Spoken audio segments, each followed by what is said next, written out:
Wis suwi Pak Joko. Wis Pak Lamin, sampean ket ngomah ae po.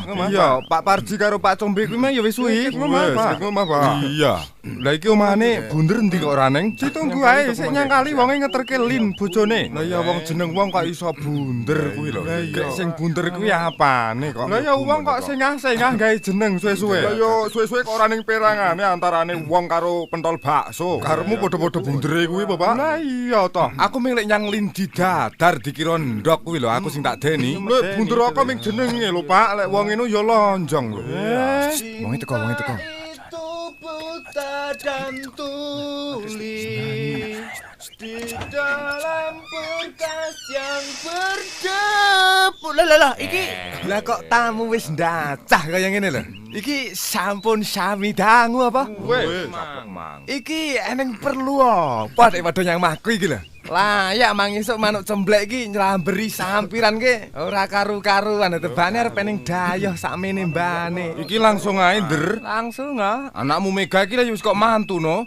Wis lah wis no. Lah ya gek kapan lek marep duwe gawe lah marep mbawahi. Alah kok gek duwe gawe apa lho Pak? Ora siri-siri duwe gawe lho kok kaya wong ora arep duwe gawe. Lah aja ngono lho nder iki dadi wong kok. Wong uripe kudu duwe gawe lho gek arep dadi sapa lho? Arep nurun sapa lho nder kowe unen-unenamu katik kaya ngono kuwi. Wong uripe kudu duwe gawe lho nder kok gek arep sakarepmu dhewe kowe kuwi. Iya mbiyen grup-grup seni ngono kuwi ora ditangkap gelem ngamuk lho nder kok. Ora arep duwe gawe aku lho. Dia mau nyapi-apikane ra manut iki piye kowe iki nder? Pokoke gelem ra gelem kowe kuwi tanggunganmu mbawahi ijabe anakmu kuwi lho duwe gawe lho kowe kudune kok. Iya lho nder ampian wong ki ora sak lawase nom terus lho. Sampeyan lek wis ngayuh sepuh, lek eneng lumulese pamane njaluk semangka apa sirjangan menir ngono njaluk nyang anakmu wedok gek ora diladeni. Lah saiki sampean ora gelem bahagia rabine anakmu kuwi. Wong ki aja sak penake dhewe ngono to kok. Aja sembrono lho nder.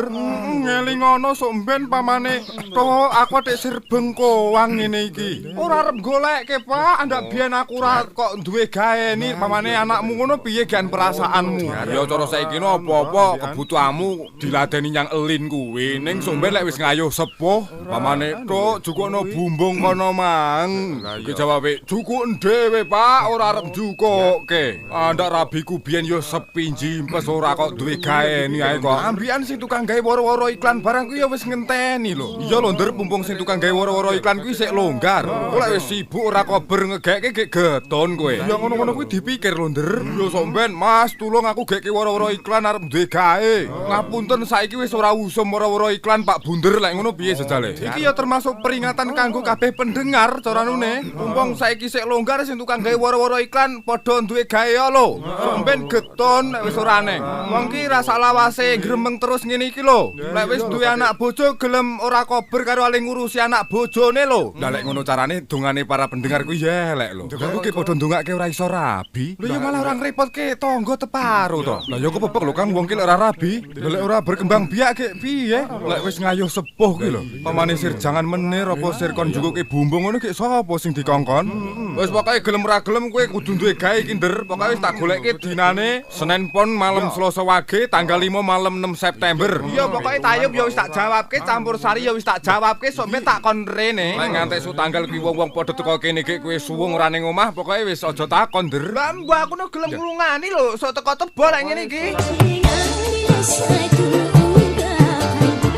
Nyuwun tambahi pangestu saha kepareng rawuh wonten dalemipun Bapak Karyanto utawi Bunder dalah Ibu Parlina dipun sengkuyung kalian Bapak Tugiman Bungkuk dalah Bapak Kusnen Manding Karanganyar ingkang pitalu wonten ing RT 06 RW 01 Dusun Kerajaan Desa Ketanggung Kecamatan Sudimoro Pacitan. Bejang Titi Suryo gangsal malam 6 September warsa 2016 dinten Senin Pon malam Selasa Wage Galungan kanthi hajat bawahi pernikahan Mega Yolanda pikantuk Nurhadi kanthi lelipur Suryo sekawan siang campur sari Puspolaras malam gangsal campur sari Dutanada gangsal siang langen tayo awit rawuh panjenengan sedaya Bapak Karyanto utawi Bunder dalah Ibu Parlina ingkang dipun sengkuyung dening Bapak Tugiman Bungkuk dalah Bapak Kusnen Manding Karanganyar ngaturaken gunging panuwun ingkang tanpa upami.